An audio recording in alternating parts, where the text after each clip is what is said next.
The marble floor beneath my knees was cold enough to seep through my worn uniform, but I barely noticed anymore. Pain had become background noise. Just another thing I'd learned to ignore, like hunger, like exhaustion, like the way Mrs. Chen's voice could slice through a room when she found a single fingerprint on her precious glassware. Again, Isabella. Do it again. I pressed my forehead against the floor, breathing in the sharp scent of lemon polish mixed with my own sweat. My hands were raw, cracked at the knuckles from the industrial cleaners we weren't supposed to use without gloves. But gloves slowed you down, and slow meant staying past midnight, and midnight meant missing the last bus, and missing the last bus meant walking home through neighborhoods where girls like me disappeared. The Chen estate sprawled across 5 acres of Los Angeles hills, a monument to new money and old cruelty. I'd been cleaning it for 6 months, ever since the temp agency had placed me here with a warning. Don't mess this up. The Chens go through staff like tissues, but they pay well enough that people keep applying. They hadn't mentioned why people kept leaving. I scrubbed the same section of floor for the 3rd time, watching my distorted reflection ripple in the polished surface. 23 years old and invisible. That's what I'd become.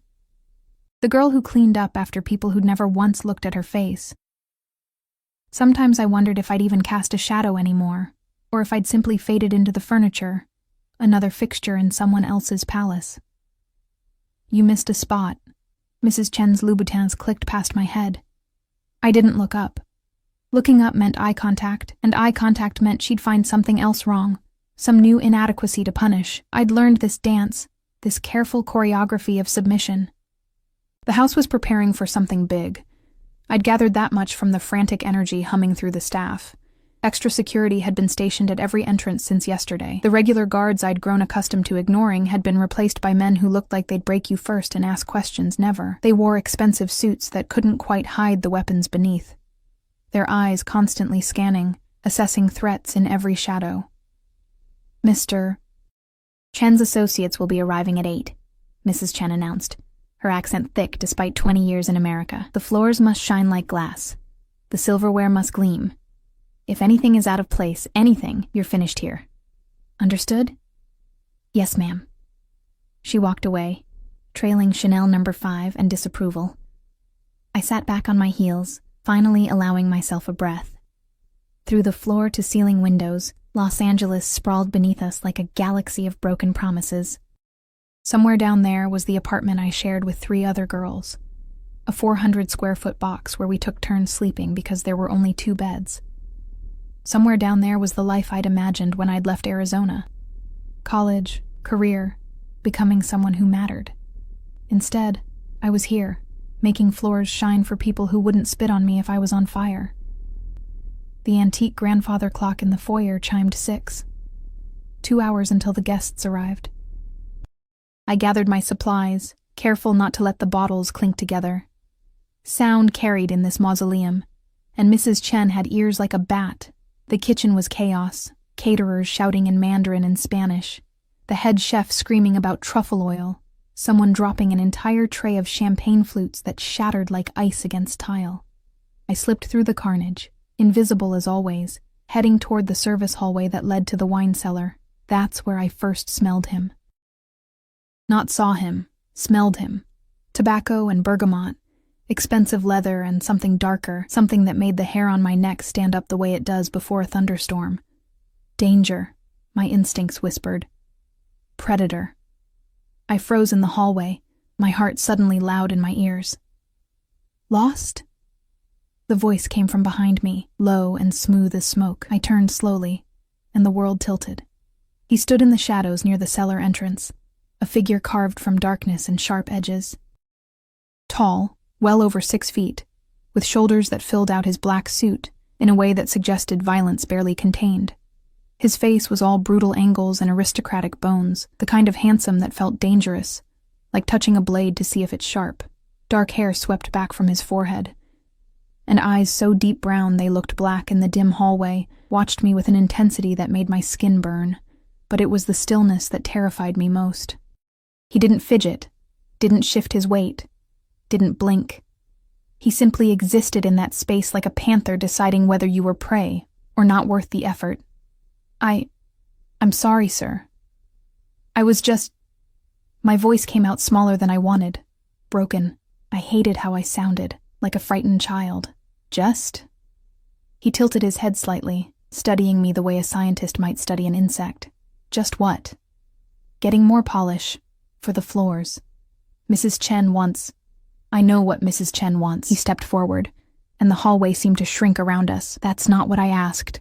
Up close, I could see details that made my stomach clench. A thin scar ran from his temple to his jaw, silver against olive skin. His hands, resting casually in his pockets, bore the faint marks of old burns across the knuckles. And his eyes... God. His eyes held something ancient and tired, like he'd seen every ugliness the world had to offer, and had emerged victorious but not unscathed. I'm not lost, sir. I work here. I know. The corner of his mouth lifted in something that wasn't quite a smile. Isabella Moreno, 23, originally from Tucson. No family, no degree, 3 part-time jobs. You've been cleaning the Chen residence for 6 months, 7 days a week, 10 to 12 hours per shift.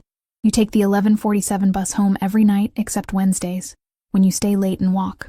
Foolish. The blood drained from my face. How do you... I make it my business to know who moves through spaces I occupy. He pulled a hand from his pocket, and I flinched. Actually flinched. But he only reached past me to straighten a painting on the wall, his arm brushing my shoulder. The brief contact sent electricity racing down my spine. This hallway leads to the wine cellar. The wine cellar leads to the garage. The garage leads outside. A clever exit route for someone who wanted to avoid attention. I wasn't trying to. I know. He stepped back, giving me space I desperately needed. You're not the type. You lower your eyes, make yourself small, apologize for existing. You've been beaten down until you've forgotten how to stand up straight. The observation, delivered so matter-of-factly, felt like being stripped naked. I wanted to protest, to defend myself, but the words dried up in my throat because he was right. When had I become this person? When had I started apologizing for taking up space in the world? Mr. Rossi! Mrs. Chen's voice shattered the moment like a hammer through glass. She appeared at the end of the hallway, her face tight with barely concealed panic. I didn't realize you'd arrived. Please, come this way. Everything is prepared. I was just meeting your staff. His eyes never left my face, pinning me in place. Very thorough. Your training. She was just explaining the proper technique for polishing floors. Mrs. Chen's expression could have curdled milk. Isabella, get back to work. Now. I nodded, grabbing my supplies with shaking hands, but as I turned to leave, he spoke again. Isabella. I stopped, turned back, met those black eyes. Be careful on the floors tonight, they'll be slippery. His voice dropped lower, intimate despite Mrs. Chen's presence. And stay out of the East Wing after 8. Dangerous things happen in dark corners at parties like these. It wasn't a suggestion. It was a command, delivered with the absolute certainty of someone who expected obedience. But underneath the authority, I heard something else, something that sounded almost like concern. Then he was gone, following Mrs. Chen down the hallway, and I was left trembling against the wall, my heart beating so fast I thought I might be sick. The next 2 hours passed in a blur. I polished and scrubbed and arranged, my mind spinning in circles. Who was he? Why had he known so much about me? And why did the way he said my name feel like a brand burning into my skin? At 7:30, the house transformed. Lights dimmed to a golden glow. Music drifted through rooms, something classical and haunting. The caterers emerged from the kitchen with trays of food that probably cost more than I made in a month. And the guests began to arrive. They came in expensive cars with tinted windows. Men in suits that cost 5 figures, women dripping in jewels that could have fed a small country. But there was something off about them, something that set my teeth on edge. These weren't the usual Los Angeles elite, tech billionaires and entertainment moguls. These people moved differently, spoke in careful tones, their eyes constantly assessing exits and threats. I'd seen enough crime documentaries to recognize predators when I saw them. I kept to the edges, as invisible as possible, clearing glasses and wiping surfaces. The conversations floated around me, discussions of territories and shipments, of problems that had been handled and people who had disappeared. My blood ran cold, What kind of party was this? The Rossi family sends their regards, someone said near me, and I stilled. Rossi, the man from the hallway. Dante Rossi is here? Another voice replied, hushed and reverent. I thought he never attended the Chen's events. Special circumstances. Word is he's finalizing the port contracts tonight. I moved away quickly, my pulse pounding. Dante Rossi. Even I'd heard that name whispered in certain circles. Always with fear. Always with respect. The youngest Don in Los Angeles history. A man who'd inherited his father's empire at 25 and had tripled its size in 3 years through sheer ruthlessness and strategic brilliance. A man who made people disappear. And I'd stood in a hallway with him, alone, while he'd recited my life story like he'd memorized it. I needed to leave. Right now. This wasn't worth minimum wage and bus fare. But as I headed toward the service exit, Mrs. Chen intercepted me, her nails digging into my arm. Where do you think you're going? The library needs to be prepared for the private meeting. Now. Mrs. Chen, I really think I don't pay you to think. Move. She shoved me toward the stairs, and I climbed with leaden feet. The library was on the 2nd floor, in the east wing. Exactly where Dante Rossi had told me not to go. The room was dark when I entered, lit only by the city lights streaming through the windows. I fumbled for the lamp switch, my hands shaking so badly I could barely grip it. The light flooded the space, revealing walls of leather-bound books, a massive mahogany desk, and Dante Rossi, collapsed on the floor, clutching his chest. His face was gray, twisted in pain. One hand pressed against his heart while the other reached out, grasping at nothing. His breathing came in short, desperate gasps. Help, he choked out, his eyes finding mine. Help me. For a split second I froze. Every survival instinct I possessed screamed at me to run. To get out. To not get involved with whatever this was. This man was dangerous. This man was probably dying from some kind of hit. Some revenge killing. And helping him meant painting a target on my own back. But then I saw his hand trembling, saw the genuine fear in those black eyes. And something inside me, something I thought had died long ago, surged to life. I dropped to my knees beside him, my hands hovering over his chest. Where's your phone? I'll call an ambulance. No. He grabbed my wrist with surprising strength, his fingers like iron bands. No ambulance, no calls, just another gasp.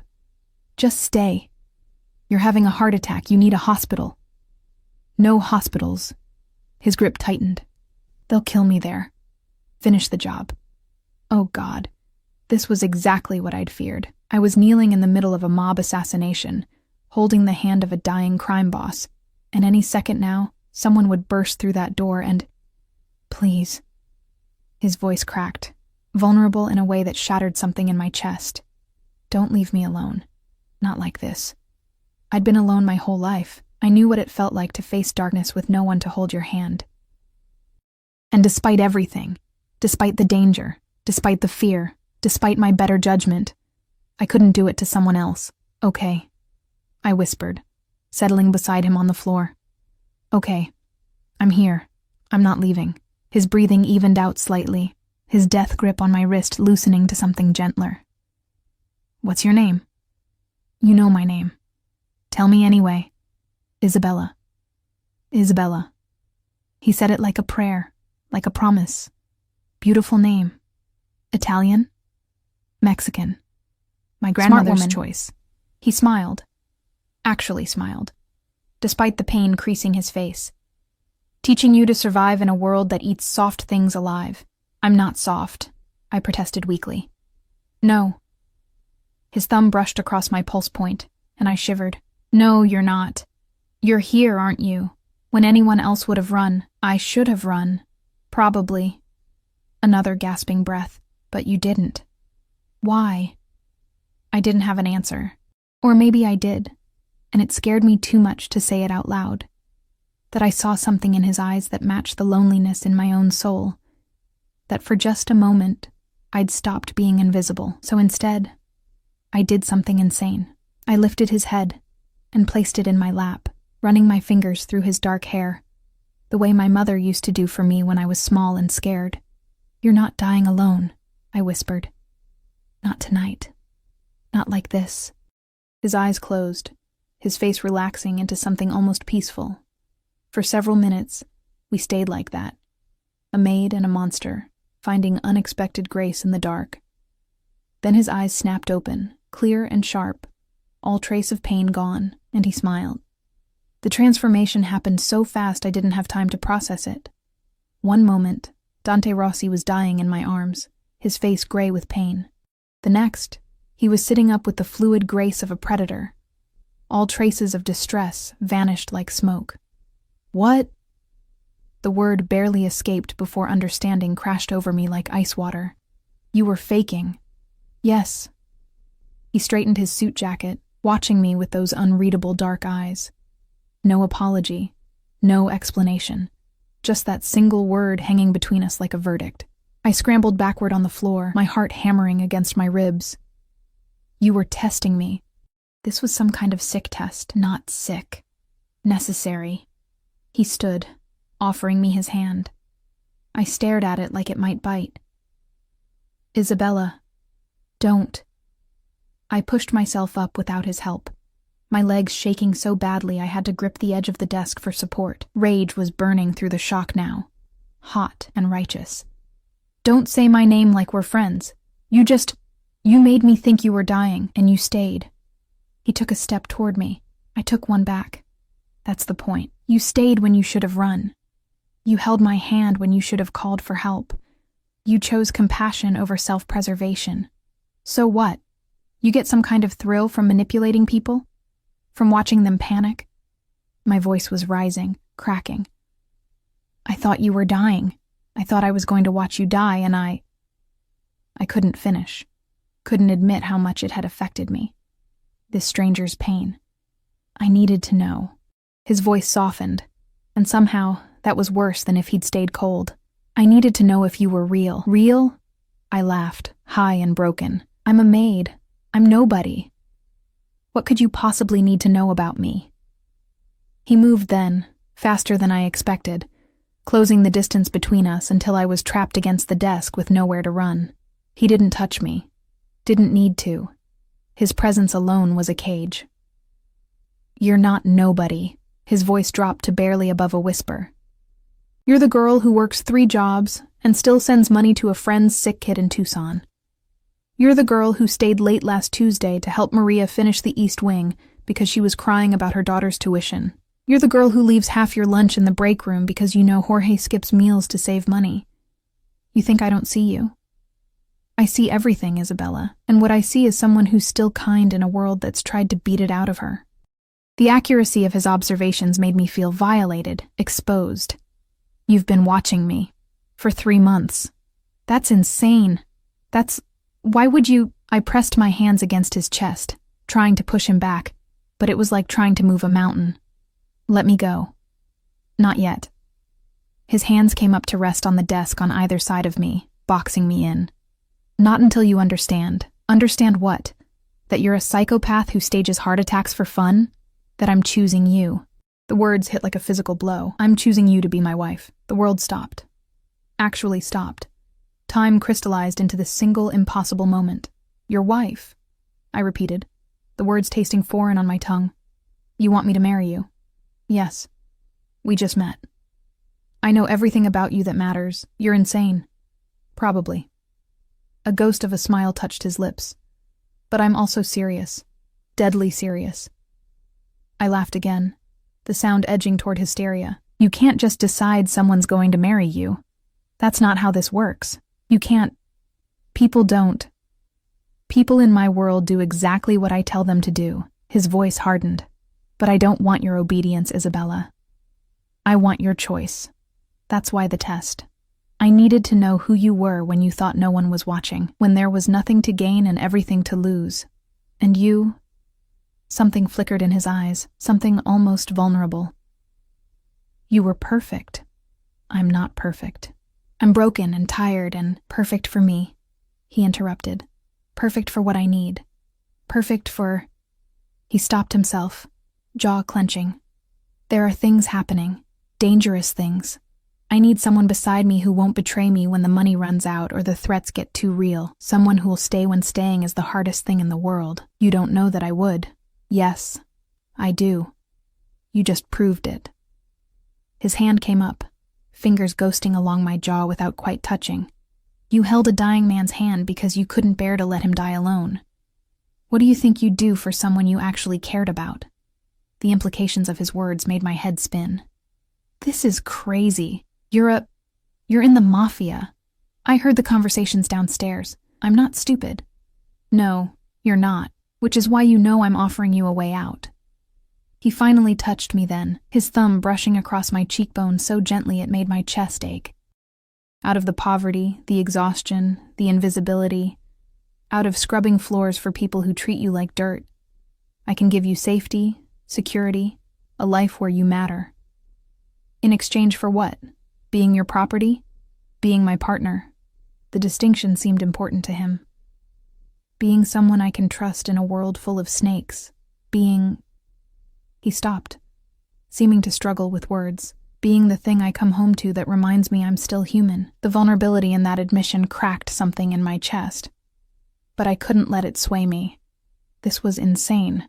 This was... I need to think, I whispered. I need time to...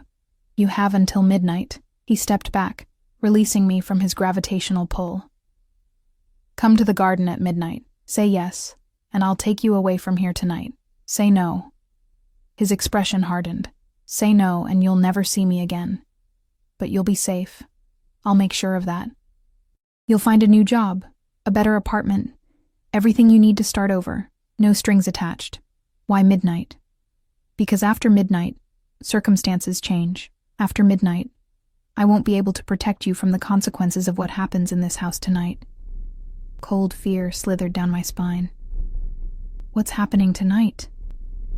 Nothing you need to worry about. If you choose me. He moved toward the door, his hand on the handle. Midnight, Isabella. Garden fountain. Don't be late. Wait. But he was already gone, the door clicking shut with a finality that echoed through the room. I stood there for a long moment, my mind reeling. Then I ran. I ran down the back stairs, through the service hallways, out into the cool Los Angeles night. My hands shook as I pulled out my phone. But who was I going to call? The police? And tell them what? That a mob boss had fake-died and proposed marriage? That I was in danger from something I didn't understand? The party continued inside, music and laughter drifting through the windows. Like everything was normal, but I could see the guards now, stationed at every entrance. Their eyes scanning, always scanning. I could see the way the guests moved, predators in expensive clothing, playing at civility while planning violence. And I could see Dante Rossi through the library window, standing in the darkness, watching me run. I made it to the service gate before a hand clamped on my shoulder. Going somewhere? Mrs. Chen's voice was acid. Your shift isn't over. I need to leave. I'm not feeling well. You're feeling fine. You're coming back inside to finish your work. Her nails dug into my arm. And then you're going to explain to me why Dante Rossi is asking about you. My blood froze. He's not. Don't lie to me. I saw you together in the library. What did you do? Did you throw yourself at him like some kind of... I didn't do anything. No? She dragged me back toward the house. Then why is he requesting you specifically to serve the private meeting? Why is he asking how long you've worked here, what you've seen? Oh God. Mrs. Chen, please, I don't know anything. You're a terrible liar. She shoved me through the door. The meeting starts in 10 minutes. You'll serve drinks. You'll keep your eyes down and your mouth shut. And if you do anything to embarrass this household, I'll make sure you never work in this city again. Am I clear? I nodded, mute with terror. The next 10 minutes were a blur of preparation. They dressed me in a formal server's uniform, slicked my hair back into a severe bun, gave me a tray of crystal glasses filled with amber liquid. My hands shook so badly the glasses clinked together. Still, Mrs. Chen hissed. Be still, or I'll have you thrown out. The private meeting was held in the Chen's study. A wood-paneled room that smelled like cigars and old money. 8 men sat around the table, each one radiating the kind of power that came from violence and fear. Dante Rossi sat at the head, looking like a dark angel in his black suit, completely at ease in this den of monsters. "Gentlemen," Mr. Chen began, his voice oily with false friendship. "Let's discuss the port access." "No." Dante's single word silenced the room. "First, let's discuss why you've been skimming 20% off the top of our shipments for the past 6 months. The temperature dropped 20 degrees. Mr. Chen's face went pale, then red.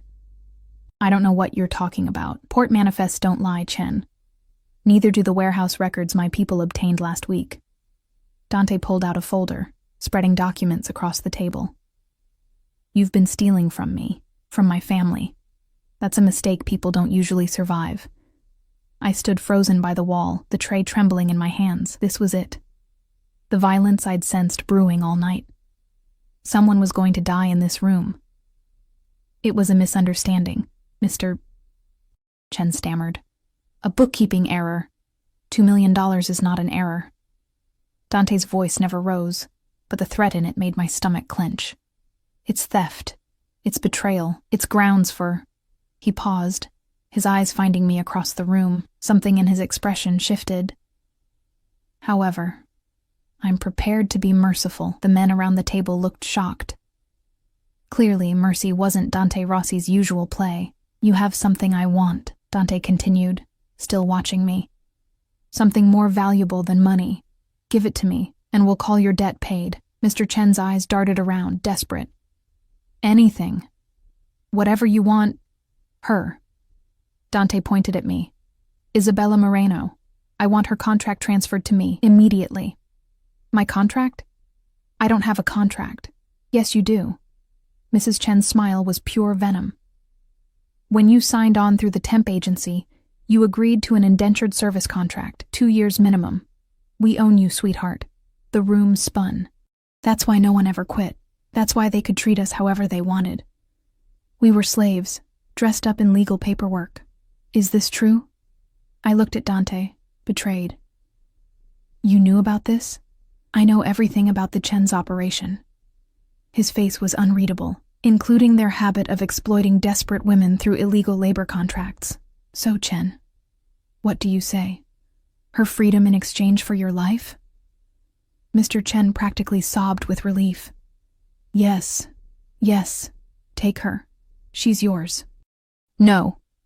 I dropped the tray, glasses shattering across the floor. "You can't just trade me like property. I'm not a thing you can buy and sell." Dante rose from his seat, moving toward me with predatory grace. "You're right. You're not a thing." He pulled something from his pocket, a folded document. "Which is why I'm not buying you. I'm freeing you. This is your contract, Isabella. As of right now, it's void. You're free to walk out of here and never look back." I stared at the paper he held out, my mind struggling to process. "I don't understand." "You have a choice." His voice softened. "Meant only for me. You can leave. Take this freedom and build whatever life you want. Or," he paused, something vulnerable flickering in his eyes, "or you can choose me. Not because you're owned, not because you're bought, but because you want to. Why?" The word came out broken. "Why would you do this?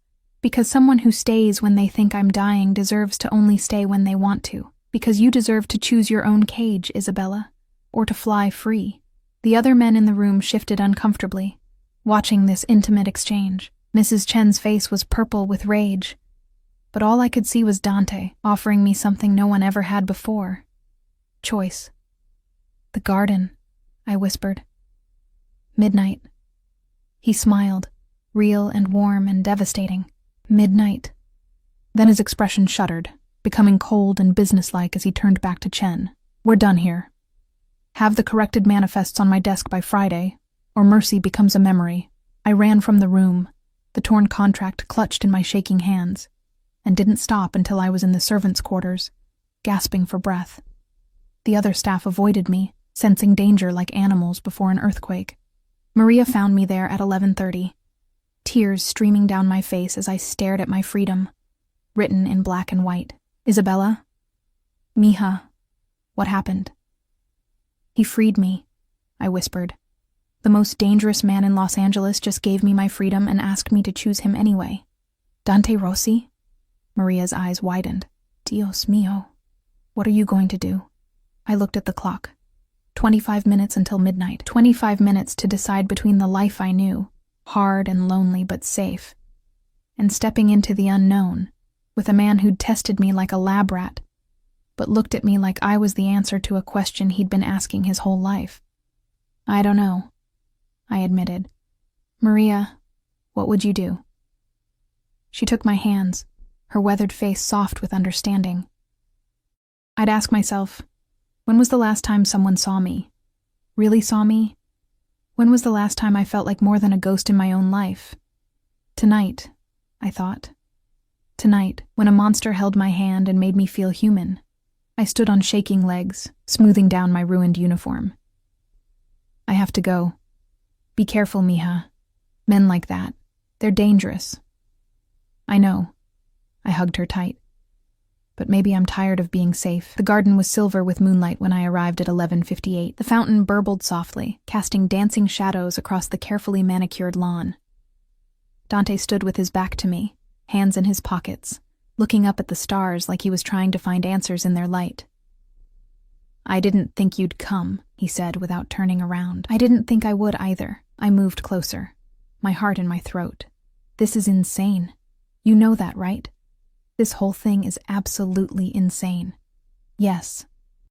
He finally turned, and in the moonlight, he looked younger, less dangerous, almost human. But sometimes insanity is the only rational response to an irrational world. I don't know you. You don't know me. Not really. I know you stayed. He closed the distance between us. I know you held my hand when you thought I was dying. I know you're brave enough to stand here right now even though you're terrified. What else do I need to know? Everything. My favorite color, my dreams, whether I want kids, if I snore, blue. You want to open a bookshop someday. You're terrified of wanting children because you're afraid you'd fail them the way the world failed you. And yes, you snore. Softly. I've heard it through the monitors. I should have been creeped out by how much he knew. Instead, I felt seen in a way that made my chest ache. Why me? I whispered. You could have anyone. Why choose someone like me? Because everyone else wants something from me. Power, money, protection. You wanted nothing except to ease the pain of a dying stranger. That's so rare, Isabella. That's so precious, and He stopped, jaw clenching. I'm tired of being alone in rooms full of people. I'm tired of wondering who will be the one to put a bullet in my back. I need someone real, someone kind, someone who'll remind me why I'm fighting to survive in the first place. I can't promise I'll be good at this, at being whatever you need. I don't need good, I need real. His hand came up, cupping my face with surprising gentleness. So tell me, Isabella Moreno, will you take a chance on the devil? Will you let me show you that you're worth more than minimum wage and midnight buses? Will you marry me? I looked into his dark eyes and saw my own loneliness reflected back at me. Two damaged people reaching for connection in the darkness. Yes, I breathed. God help me, yes. He kissed me then, soft and almost reverent, like I was something precious he was afraid of breaking. And in that moment, with moonlight silver on our skin and the future a terrifying unknown, I felt something I hadn't felt in years. Hope. We leave tonight, he murmured against my lips. I have a car waiting. We'll fly to Vegas, get married before sunrise. By the time the sun comes up, you'll be Isabella Rossi, and no one in this city will ever be able to hurt you again. What about my things? My roommates? Already handled.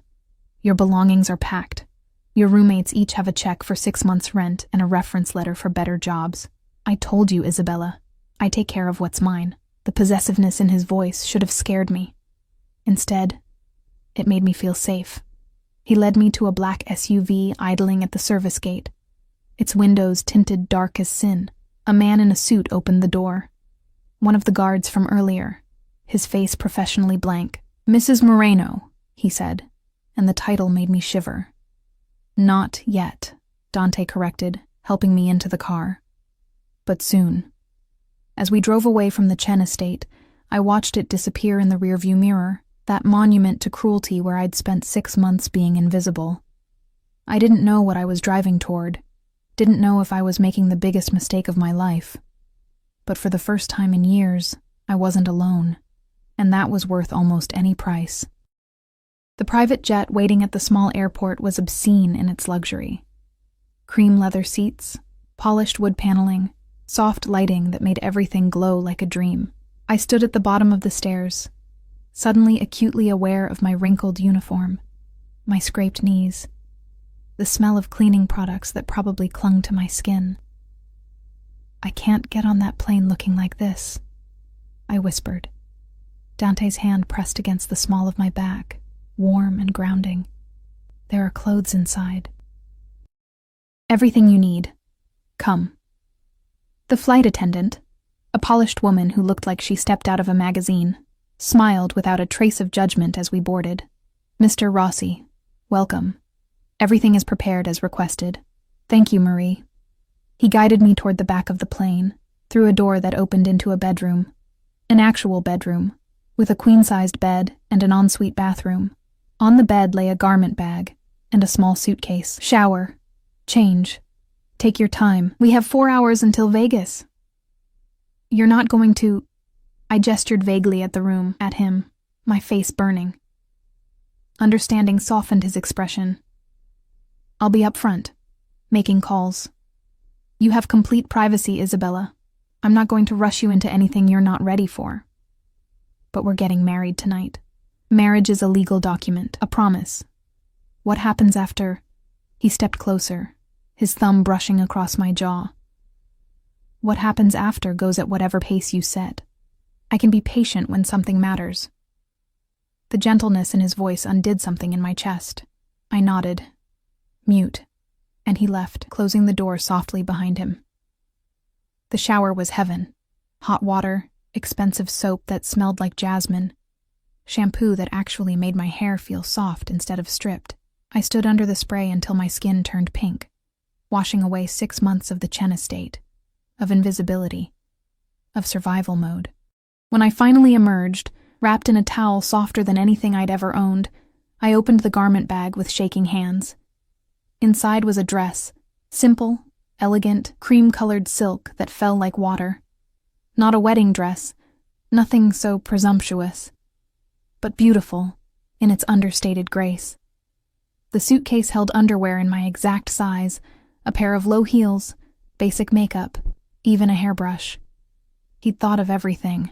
I dressed slowly, my hands trembling. The dress fit perfectly, skimming my curves without being tight, the silk cool against my clean skin. I dried my hair, leaving it loose around my shoulders because I didn't know how else to style it. Minimal makeup. I'd never been good at more than that anyway. When I looked in the mirror, I barely recognized myself. For the first time in months, I looked like a person instead of a ghost. The plane was already in the air when I emerged. Dante sat in one of the leather seats, phone pressed to his ear, speaking rapid Italian. He looked up as I approached, and whatever he was saying died mid-sentence. "I'll call you back," he said, not taking his eyes off me as he ended the call. The way he looked at me made my skin feel too tight, too hot. Like I was the only thing in the universe that mattered. "Beautiful," he said quietly. "I knew you would be, under all that exhaustion. But seeing it—" He stood, closing the distance between us. "You're going to destroy me, Isabella. I don't understand. I know." His smile was rueful. That's part of why. He guided me to sit, then surprised me by taking the seat beside me instead of across. Close enough that our shoulders touched, close enough that I could smell his cologne, that same tobacco and bergamot that had terrified me in the hallway. "Tell me about the bookshop," he said.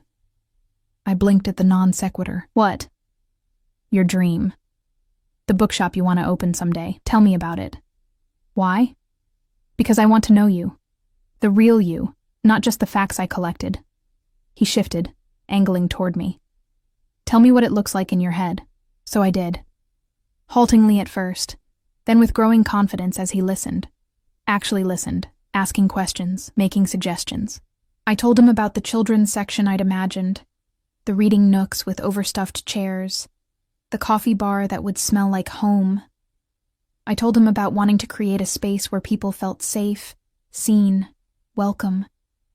"It sounds perfect," he said when I finally ran out of words. "We'll make it happen. Dante, I'm serious. After the wedding, after things settle, we'll find a location. You'll design it exactly how you want.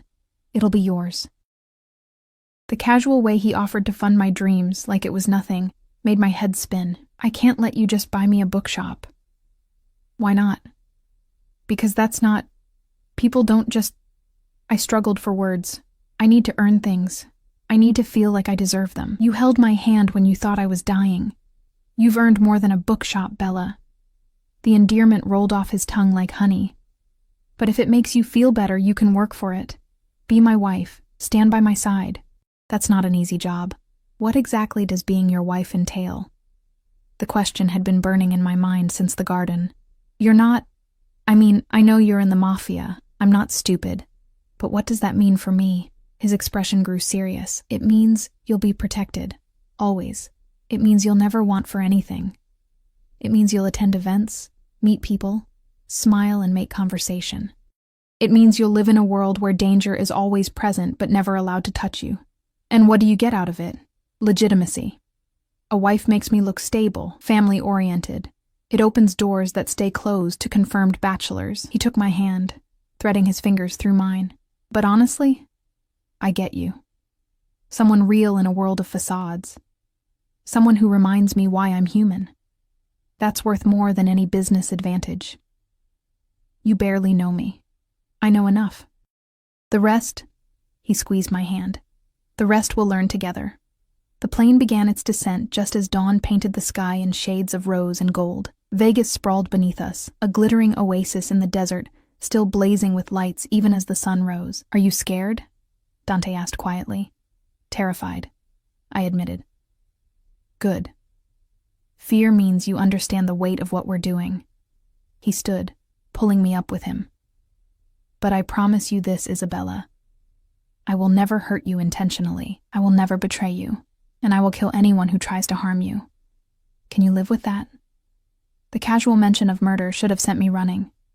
Instead, it made me feel safe.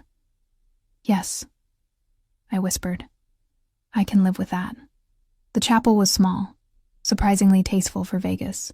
No Elvis, no neon, just soft lighting, white flowers, and a minister who looked like he'd married plenty of couples at dawn and knew not to ask questions.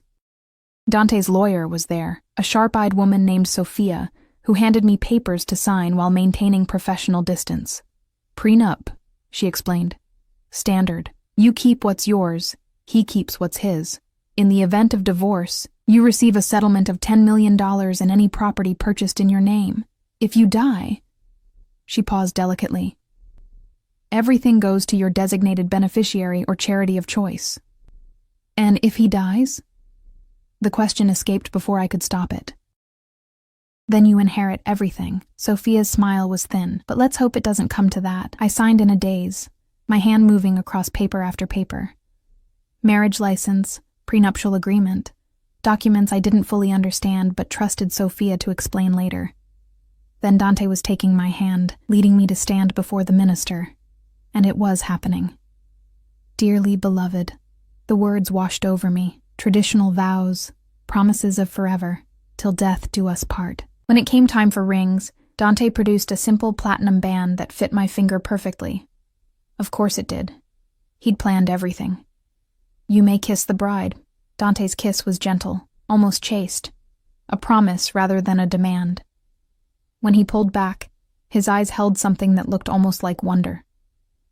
"Mrs. Rossi," he murmured. "My wife."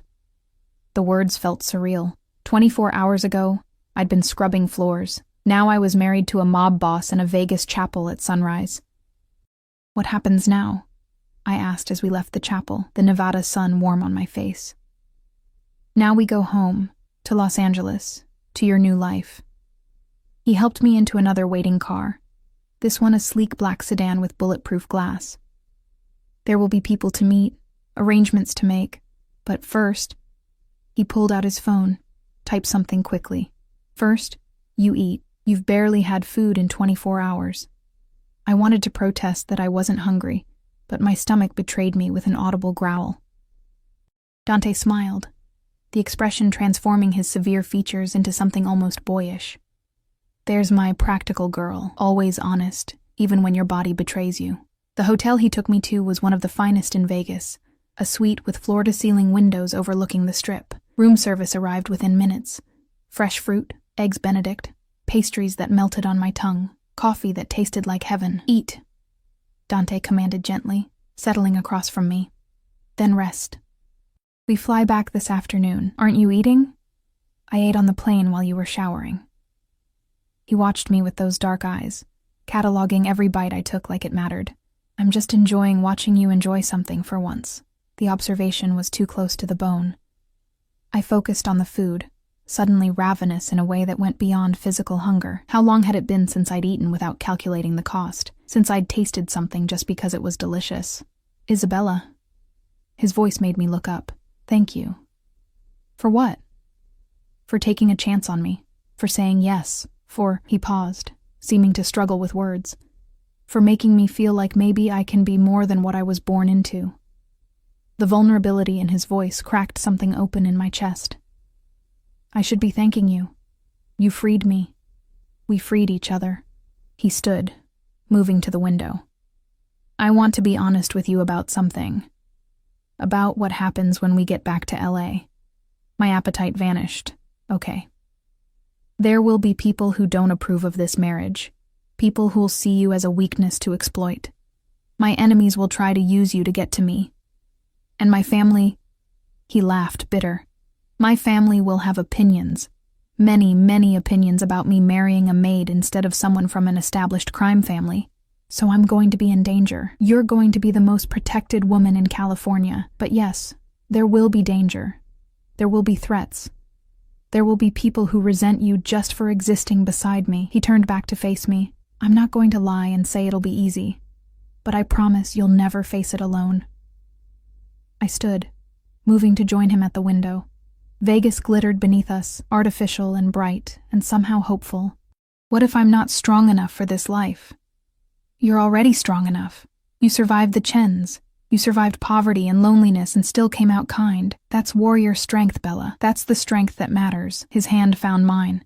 Everything else, I'll teach you. How to move in my world. How to protect yourself. How to be the queen beside the king.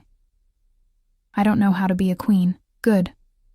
I don't trust people who think they already know everything. He pulled me against his side, and I let myself lean into his warmth. We'll figure it out together, one day at a time. Starting with today, getting you home, getting you settled, introducing you to the people who matter. Your family? Eventually. First, my inner circle, the people who keep me alive. He pressed a kiss to the top of my head, casual and affectionate. They're going to love you, or they'll pretend to, which amounts to the same thing in my world. Despite everything, I laughed. The sound surprised us both. There it is, Dante murmured. The sound I've been waiting to hear. Genuine joy. I'm going to make that my mission, Isabella. Making you laugh like that as often as possible. You're dangerous, I said, but there was no heat in it. Only to people who threaten what's mine. His arm tightened around me. And you're mine now, which means you're the safest person in this city. I wanted to believe him. God, I wanted to believe that safety was possible, that this beautiful dream wouldn't shatter like everything else good in my life. But as I stood there in his arms, watching the sun rise over Vegas on my wedding day, I let myself hope. Just for a moment. Just long enough to believe that maybe, just maybe, I'd found something real in the darkness. My monster. My husband. My chance at something more than survival. Take me home, I whispered. Take me home, Dante. Always, he promised. Always, Bella. Always. The house, no, the estate, that Dante called home made the Chen residence look like a cottage. We drove through gates that looked like they could withstand a military assault, up a winding drive lined with trees that had probably been planted before I was born, until we reached a modern masterpiece of glass and stone that seemed to grow out of the hillside itself. "This is home," Dante said, watching my face carefully as the car stopped. I couldn't find words. The place was stunning. All clean lines and floor-to-ceiling windows that offered views of Los Angeles sprawling below like a carpet of lights. Even in daylight, I could see how the city would look at night from here. A galaxy of possibilities, all of them far below us. "It's too much," I finally managed. "It's safe. That's what matters." He helped me out of the car, his hand steady on my elbow. "The windows are bulletproof. The security system is military grade. There are 12 guards on rotation, cameras on every entrance, and a safe room in the basement that could withstand a siege. You're protected here, Isabella, always." The casual mention of needing that level of security should have terrified me. Instead, it grounded me in the reality of what I'd chosen. This wasn't a fairy tale. This was survival, dressed up in expensive architecture. The front door opened before we reached it. A woman in her 50s stood there, dressed in simple but elegant clothing, her gray hair pulled back in a neat bun. Her face was kind but assessing as her eyes landed on me. "Mr. Rossi," she said, her voice warm with genuine affection. "Welcome home. And this must be my wife, Isabella." The pride in Dante's voice when he said it made something flutter in my chest. "Bella, this is Rosa. She manages the household. Anything you need, she's the person to ask." "Wife?" Rosa's eyebrows shot up, but she recovered quickly, a smile spreading across her face. "Well then, Mrs. Rossi, welcome home. I must say you've surprised us all." "I've surprised myself," I admitted. Rosa laughed, the sound genuine and warm. "I like her already. Come inside. You must be exhausted. I've prepared the master suite," and she paused, glancing at Dante. "Should I prepare a separate room as well?" "No," Dante said firmly, then looked at me. "Unless you want—" "No." The word came out stronger than I felt. "We're married. We share a room." Something fierce and possessive flashed in Dante's eyes. "Good." Rosa led us through the house, pointing out rooms as we went, a living area with furniture that looked too expensive to sit on, a kitchen that could have serviced a restaurant, a library with more books than I'd seen outside of an actual library. Every space was beautiful, modern, and slightly impersonal, like a magazine spread rather than a home. "We haven't had a woman's touch here in years," Rosa said, as if reading my thoughts. "Since Mr. Rossi's mother passed. Feel free to change anything you like, Mrs. Rossi. Make it yours." The master suite was on the second floor, overlooking the city. The bedroom alone was bigger than the apartment I'd shared with 3 other girls. A king-sized bed dominated the space, covered in white linens that looked cloud-soft. Through an open door, I could see a bathroom with a tub big enough to swim in. "Your things are being delivered this afternoon," Dante said, "though I suspect you'll want to shop for more. Rosa can take you, or I can assign someone. I can take myself." The words came out sharper than intended. "I mean, I'm capable of—" "I know you're capable." He moved closer, his hand cupping my face. "But you're also the wife of Dante Rossi now. That means you don't go anywhere without security. Not because I don't trust you, but because I don't trust the world not to try to hurt you to get to me." The reality of my new life settled over me like a weighted blanket. "So I'm a prisoner. You're protected. There's a difference." His thumb stroked across my cheekbone. "But I understand it feels like a cage right now. Give it time. You'll learn to move within it, find freedom in the boundaries, and if you really need to go somewhere alone, we'll talk about it. Figure it out together." Rosa cleared her throat delicately. "I'll leave you to settle in. Lunch will be ready in an hour, or I can bring something up if you'd prefer privacy." "Up, please," Dante said, not taking his eyes off me. "And Rosa, send word to Marco and Antonio. Family meeting tonight, 7 o'clock. "Of course, sir." Rosa left, closing the door softly behind her. Suddenly, I was alone with my husband in our bedroom, and the weight of everything that had happened in the past 24 hours crashed over me like a wave. "I need a minute," I whispered, moving toward the bathroom. "I just need—" "Take all the time you need." Dante's voice was gentle. "I have calls to make anyway. Yell if you need anything." I locked myself in the bathroom and immediately felt stupid for it. What was I afraid of? Dante had been nothing but patient, nothing but kind, in his own intense, overwhelming way. But my hands were shaking, my breath coming too fast, and I needed space to process. I'd gotten married, to a Mafia boss, after knowing him for less than a day. The girl staring back at me from the mirror looked like a stranger, clean, well-dressed, wearing a wedding ring that probably cost more than I'd made in my entire life. Who was she? What had I become? A knock on the door made me jump. "Isabella? You okay in there?" "I'm fine," I called back, my voice only slightly unsteady. "You're having a panic attack." "I'm not. Your breathing is too fast. I can hear it through the door." A pause. "I'm not going to push my way in, but I need you to breathe with me, okay? In for 4 counts, hold for 4, out for 4. Can you do that?" I wanted to be annoyed at his presumption, but he was right. My chest was too tight, my vision spotting at the edges. "Okay. Good. In, 2, 3, 4. Hold, 2, 3, 4. Out, 2, 3, 4. I followed his voice, the calm steadiness of it anchoring me. Slowly, my heart rate settled. My vision cleared. My hands stopped shaking quite so badly. "Better?" he asked after a few minutes. "Better," I admitted, opening the door. He stood there, concern written across his features, making him look younger, more vulnerable. "This is a lot. I know it's a lot. If you want to slow down, take time to adjust." "No." I stepped closer to him. "No, I just needed a moment. I'm okay now. I chose this. I'm not backing out." "You can back out anytime you want. I meant what I said. You always have a choice with me." The sincerity in his voice undid something in my chest. I reached up, touching his face. The first time I'd initiated contact. His skin was warm, the stubble on his jaw rough against my palm. "I don't want to back out," I said quietly. "I'm scared, but I don't want to run. I just need you to be patient with me while I figure out how to be the person you need." "You're already the person I need. Just be yourself, Bella. That's all I want." He turned his head, pressing a kiss to my palm. "Now come. Lunch will be here soon, and you need to eat.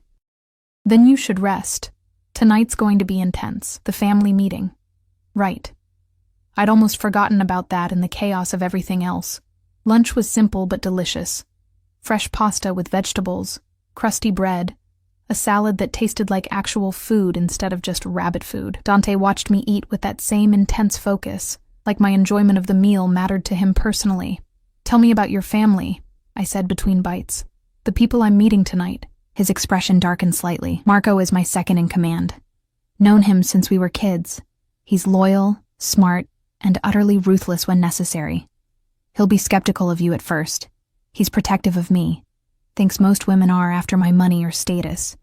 You'll have to win him over. And Antonio, my cousin, runs our financial operations. He's smoother than Marco, better with people, but just as dangerous underneath. He'll be polite to your face and judge you behind your back until he decides if you're worthy." "Sounds delightful," I muttered. Dante smiled. "They're family. They're allowed to be difficult, but they'll come around once they see you're not going anywhere, once they see you're real." "What about your actual family, parents, siblings?" His face went carefully blank. "My father died 3 years ago. Heart attack during a business dinner. Real one, not faked," he added with dark humor. "My mother died when I was 12, cancer. I have no siblings, no wife before you, no children." He paused. "What about you? You said no family, but my parents died in a car accident when I was 19. I was supposed to start college that fall. Instead, I spent everything we had on funeral costs and ended up in Los Angeles with nothing but a suitcase and some terrible decisions." The old pain felt distant now, like it had happened to someone else. No siblings, no cousins I know about. Just me. Not anymore. He reached across the table, taking my hand. "Now you have me. You have this house, this life. You have protection and security. You're not alone anymore, Isabella. Never again. The promise felt too big, too impossible. But I wanted to believe it. After lunch, Dante insisted I rest. You've been up for over 24 hours. Sleep for a few hours. I'll wake you at 6 to get ready for tonight. I wanted to protest, but exhaustion was pulling at me like a tide. The bed, when I finally lay down on it, was the most comfortable thing I'd ever experienced. The last thing I remembered was Dante pulling a blanket over me, his hand gentle in my hair. Sleep, Bella. I'll keep watch. I woke to darkness and the smell of coffee. For a moment, I panicked. Where was I? Then memory returned. The house, the marriage, the new life I'd chosen. Dante sat in a chair near the window, backlit by the city lights, working on a laptop. He looked up as I stirred. Good. You're awake. It's 6:30. The meeting's at 7. He stood, moving to the bed. There are clothes in the closet. Rosa took the liberty of having some things delivered. Choose something that makes you feel confident. These men will try to intimidate you. Don't give them the satisfaction. The closet was a revelation. Designer dresses, casual wear, shoes in every style, all in my size. I chose a simple black dress, elegant without being flashy, confident without trying too hard. It hit just below my knee and had long sleeves, covering most of my skin. Armor, I thought. Professional armor. When I emerged, Dante was waiting in a fresh suit, his hair still damp from a shower I'd slept through. His eyes traced over me, approval clear in his expression. Perfect, simple, elegant, understated. You look like you belong. He offered his hand. Ready? No, but let's do it anyway. The meeting was held in Dante's office, a masculine space of dark wood and leather furniture. 2 men stood as we entered, their expressions carefully neutral. Marco was exactly what I'd expected. Tall, built like a boxer, with cold eyes that assessed me like a threat. Antonio was smoother, handsome in an obvious way, his smile friendly, but his eyes calculating. Gentlemen, Dante said, his hand firm on my back. I'd like you to meet my wife, Isabella Rossi. The silence was deafening. Then Marco spoke, his voice rough. Your wife? Since when? Since this morning. Vegas. You got married in Vegas without telling anyone? Antonio's smooth facade cracked slightly. Dante, what the hell? I don't need permission to make decisions about my personal life, Dante said, his voice taking on an edge. I'm informing you as a courtesy, not asking for approval. Marco's jaw clenched. With all due respect, boss, this affects all of us. You marry some random girl. She's not random. The danger in Dante's voice made the temperature drop. She's my wife. She's family now. And you will treat her with the respect that position demands. I stepped forward before things could escalate further. I know this is sudden. I know you have concerns about me, about my intentions, about whether I'm worthy of him. I met Marco's eyes steadily. I can't prove myself with words. But I can promise you this. I didn't marry him for money or status. I married him because he saw me when I was invisible, because he offered me a choice when I'd never had one before, and because despite knowing how dangerous this world is, I chose to stand beside him anyway. Marco stared at me for a long moment. Then, surprisingly, he smiled. A real smile that softened his harsh features. You got backbone. I'll give you that. She held my hand when she thought I was dying, Dante said quietly. She stayed when anyone else would have run. That's who she is. That's why I chose her. Antonio moved forward, offering his hand. Then welcome to the family, Isabella. I apologize for the hostile reception. We're just protective of Dante. He's all we have. I understand. I shook his hand, relieved when he didn't crush my fingers. I'm not here to take him away from you. I'm here to stand with him, with all of you. The tension in the room eased fractionally. Marco poured drinks, whiskey for himself and Antonio, wine for me, and we talked. About expectations, about security protocols, about the reality of being married to Dante Rossi. There will be attempts, Marco said bluntly. On your life, on your safety. People will try to use you to hurt him. You need to be smart, aware, never take unnecessary risks. I understand. Do you? Antonio leaned forward. Because this isn't like the movies, Isabella. People will die to get to you. Good people, loyal people. Can you live with that weight? The question hung in the air. Could I? Could I live knowing that my existence put others in danger? I looked at Dante, at the man I'd married this morning in a Vegas chapel, at the man who'd freed me and chosen me and promised to keep me safe. Yes, I said firmly. I can live with it, because the alternative, going back to being invisible, to being nothing, that's not living at all. Dante's hand found mine under the table, squeezing gently. Pride radiated from him in waves. Then let's make sure it doesn't come to that, Marco said, raising his glass. To the new Mrs. Rossi, may she be as tough as she needs to be. To Isabella, Antonio echoed. Welcome to the family. God help you. You're one of us now. We drank, and I felt the weight of my choice settle over me like a crown. Heavy, but mine. Dangerous, but real. I was Isabella Rossi now, and whatever that meant, whatever came next, I would face it standing tall. No more invisibility. No more apologizing for existing. I was seen. I was chosen. I was home. The weeks that followed were a blur of learning to navigate a world I'd never imagined belonging to. Rosa became my guide, teaching me the unspoken rules of Dante's universe, how to dress for different occasions, which conversations to engage in and which to politely avoid, how to spot threats disguised as friends. You're doing well, she told me one morning over coffee, 3 weeks into my new life. Better than most would in your position. You have good instincts. I'm terrified most of the time, I admitted. Good. Fear keeps you sharp. It's the ones who get comfortable who end up dead. She patted my hand. But you're stronger than you think, Mrs. Rossi. I see it. Mr. Rossi sees it. Soon, everyone else will too. Dante was patient in ways I hadn't expected. He gave me space when I needed it, proximity when I craved it, and never pushed for more than I was ready to give. We shared a bed, but he held me like I was precious, like I might break if he gripped too hard.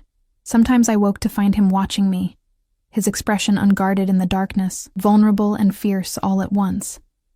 What are you thinking? I asked one night, catching him staring. That I don't deserve you, he said quietly. That somehow I tricked fate into giving me something good, and that I'm terrified every day that you'll realize what a monster I am and run. I rolled toward him, pressing my palm against his chest, feeling his heartbeat strong and steady beneath my hand. You're not a monster.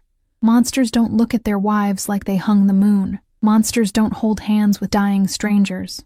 I wasn't dying, but I didn't know that, and you wanted to see if I had kindness in me even when there was nothing to gain. That's not something a monster would care about. I moved closer, until there was no space between us.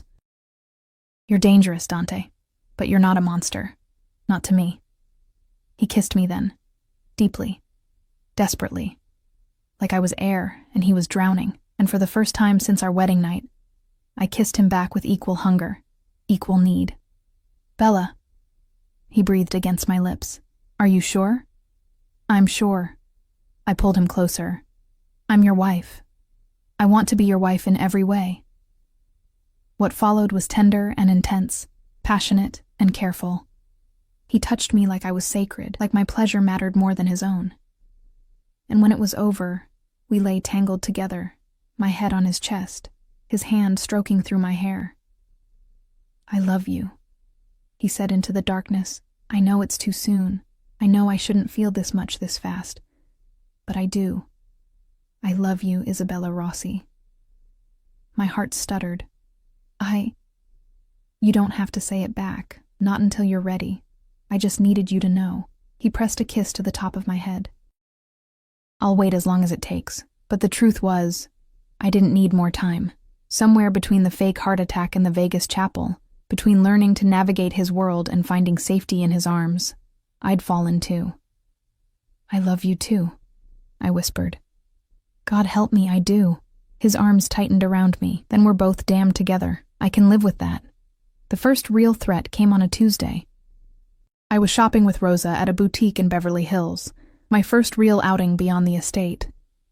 2 guards flanked us, subtle but present. I was trying on dresses for a charity gala Dante wanted me to attend, feeling almost normal for the first time in weeks. Then I saw him. A man across the street, watching me through the boutique window. Something about the way he stood, the intensity of his stare, made my skin crawl. I met his eyes, and he smiled, cold and predatory. "Rosa," I said quietly. "That man across the street, is he—" She glanced over, and her face went pale. "Inside. Now, guards." Everything happened fast. The guards pushed us toward the back of the store. Rosa was on her phone, speaking rapid Italian, and through the window, I saw the man pull out a gun. Glass shattered. Someone screamed. One of the guards shoved me to the floor, his body covering mine as bullets tore through the boutique. Then it was over. Sirens wailed. The guard above me was bleeding from his shoulder, but alive. Rosa was shouting orders. And across the street, the man was gone. Disappeared like smoke. Dante arrived within minutes, his face a mask of cold fury as he burst through the door. His eyes found me on the floor, and something in his expression cracked. "Bella." He was beside me in seconds, pulling me up, his hands running over me, checking for injuries. "Are you hurt? Tell me you're not hurt. I'm fine. I'm okay." My voice shook despite my words. "But Marco, he was shot. He'll live. He's been through worse." Dante pulled me against him, his arms iron bands around my body. "You shouldn't have been here. I shouldn't have let you leave the house. This is my fault. You can't keep me locked up forever. Watch me." The words were fierce, possessive. "If keeping you alive means you never leave the estate again, then that's what happens." "Dante?" "No." He pulled back, cupping my face in his hands. "You don't understand. If something happened to you, if you died because of me, because of what I am," his voice broke, "I wouldn't survive it, Isabella. You're everything. You're the only good thing in my entire goddamn life. I can't lose you." The raw emotion in his voice stripped away my protest. This wasn't about control. This was about fear. Real, visceral fear that matched my own. "Okay," I whispered. "Okay, we'll figure it out. More security, better protocols, whatever you need. But Dante, I can't live in a cage. Even a golden one. You have to let me breathe." He closed his eyes, his forehead pressing against mine. I know, Bella. We'll find a balance. But right now, let me take you home. Let me keep you safe." The attack changed everything. Security doubled. Every outing required extensive planning. And Dante became even more protective, shadowing me whenever possible, his tension palpable whenever I was out of his sight. "It was the Castellanos," Marco told us that evening, his shoulder bandaged but his spirit unbroken. "They're trying to start a war. Hitting your wife sends a message that you're weak, distracted, vulnerable. Then we send a message back." Dante's voice was ice. "We show them exactly how vulnerable I'm not." "Dante, no." I grabbed his arm. "Don't start a war because of me. Don't risk your people because someone took a shot at me." "They didn't just take a shot at you. They threatened what's mine. They need to understand that has consequences. And what happens to me while you're busy fighting? What happens if you die in this war?" The thought made my chest tight. I didn't marry you to become a widow. The room fell silent. Marco and Antonio exchanged glances, clearly uncomfortable with the domestic dispute playing out before them. "She's right," Antonio said finally. "A war hurts everyone. We lose men, we lose money, we lose ground. Maybe there's a smarter play here. What do you suggest?" Dante's jaw was tight. "A show of unity. Bring Isabella to the family's meeting next week. Let everyone see that she's not just your weakness, she's your strength. That attacking her doesn't divide you, it unites you. That she's under your protection, and the protection of everyone loyal to you." Marco nodded slowly. "It's bold, but it might work. Show them she's not a target, she's untouchable." Dante looked at me. "It would be dangerous. Every family in Los Angeles will be there, including the Castellanos. You'd be walking into a room full of people who might want you dead. Then I'll walk in beside you," I said, surprising myself with my certainty. "I'll show them I'm not afraid, that we're not afraid, Pride flickered in his eyes. You're sure? I'm sure. I squeezed his hand. We're in this together, remember? For better or worse. That's what I promised in Vegas. The family's meeting was held in a neutral location. An upscale restaurant closed for the evening, its private dining room filled with men who'd built empires on blood and fear. I wore red, Dante's choice, bold and unapologetic, and walked into that room with my head high and my hand in his. Every eye turned to us. I felt the weight of their assessment, their judgment, their curiosity, but I didn't flinch. I was Isabella Rossi, and I belonged here. Dante led me to the head of the table, pulling out my chair with careful courtesy before taking his own seat. Marco and Antonio flanked us, a show of unity. Gentlemen, Dante said, his voice carrying through the room. I'd like to introduce my wife, Isabella. Some of you may have heard about the recent incident. Let me be clear. Any future attacks on her will be considered attacks on me personally, and will be responded to with extreme prejudice. Carlo Castellano, a heavy-set man with cold eyes, leaned forward. With respect, Rossi, maybe if you focused less on your new bride and more on business. My marriage doesn't affect my business, but your attempt on her life certainly affects ours. Dante's voice dropped to something dangerous. You thought you'd send a message, so let me send one back. Touch her again, threaten her again, even look at her wrong, and I'll burn your entire organization to the ground. Am I clear? The room crackled with tension. Castellano's face reddened. You're declaring war over a woman? I'm declaring war over my wife. There's a difference. Dante's hand found mine on the table, his grip possessive. This isn't about weakness or distraction. This is about respect. She's family now. Under my protection. Under all of our protection, if you understand what family means. Slowly, around the table, men nodded. Some reluctant, some approving, but all understanding the message. I wasn't a target. I was untouchable. Castellano sat back, his expression sour but accepting. Fine. The girl is off limits, but this doesn't change our other disputes. Those we can negotiate like reasonable men, Dante agreed, but Isabella is non-negotiable. The meeting continued, but I barely heard it. All I could focus on was Dante's hand in mine, the way he'd defended me, the way he'd made it clear I mattered. Not as property, not as a weakness, but as his partner, his equal. When we finally left hours later, I was exhausted, but exhilarated.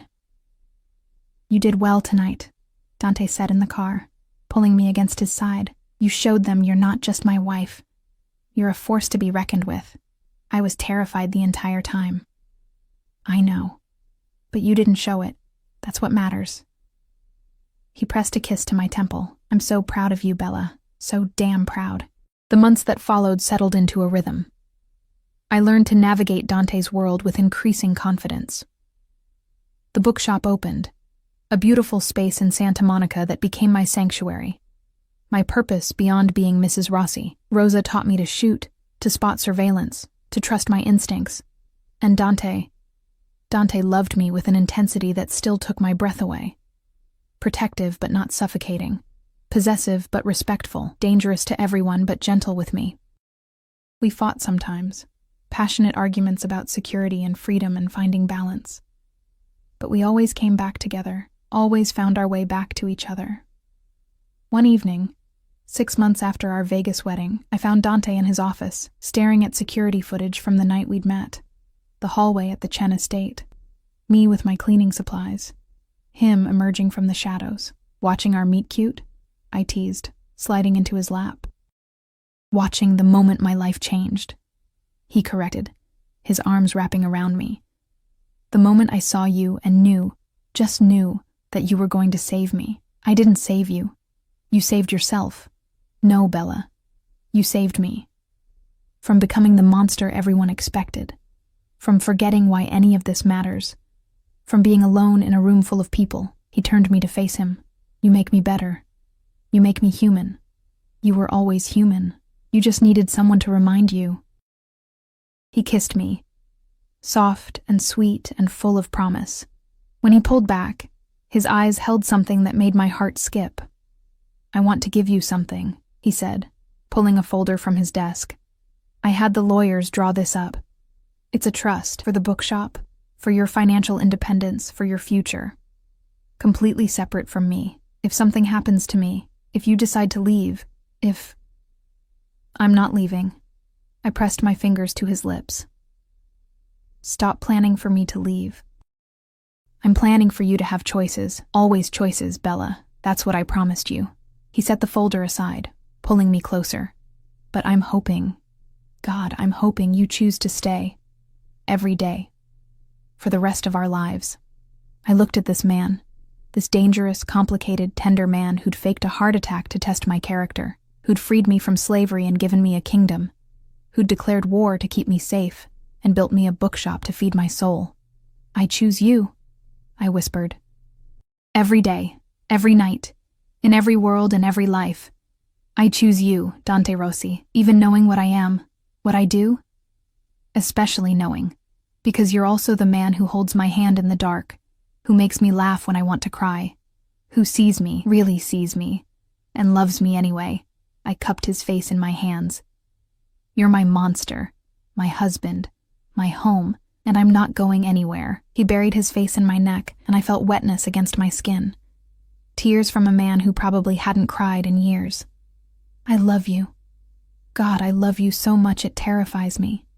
I love you too, and I'm not scared anymore." It was true. Somewhere along the way, the fear had transformed into strength. The cage had become a kingdom, and the maid who'd been invisible had become a queen. "Thank you," he whispered against my skin.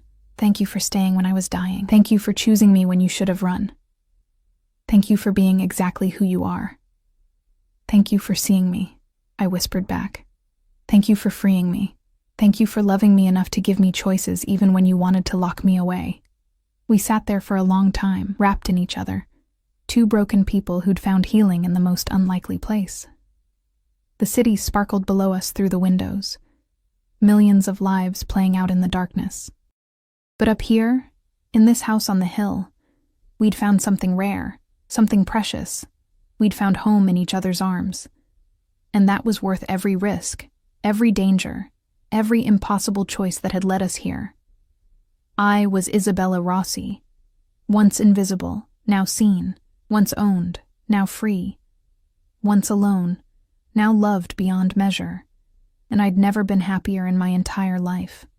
Outside, the city burned with light and life and endless possibility. Inside, I was wrapped in the arms of a man who'd die to keep me safe and live to see me smile. I thought about that night in the library, when I'd held what I thought was a dying man's hand, when I'd chosen compassion over self-preservation, when I'd proven, to him and to myself, that I was still capable of kindness in a cruel world. It had been a test, but it had also been a beginning, the beginning of everything. "Come to bed," I murmured, standing and pulling him with me. "We have the rest of our lives to watch security footage. Tonight, I just want to be with my husband." He smiled, that rare, genuine smile that transformed his entire face. "As my wife commands." We walked to our bedroom hand in hand, two people who'd found each other in the darkness and chosen to create light together. The future stretched before us, uncertain and dangerous and absolutely beautiful, but whatever came next, we'd face it together, in sickness and health, for richer or poorer, in danger and in safety, till death do us part. And maybe, just maybe, not even then. Because love like ours didn't end when hearts stopped beating. It echoed through eternity, a promise kept in darkness and light. Forever.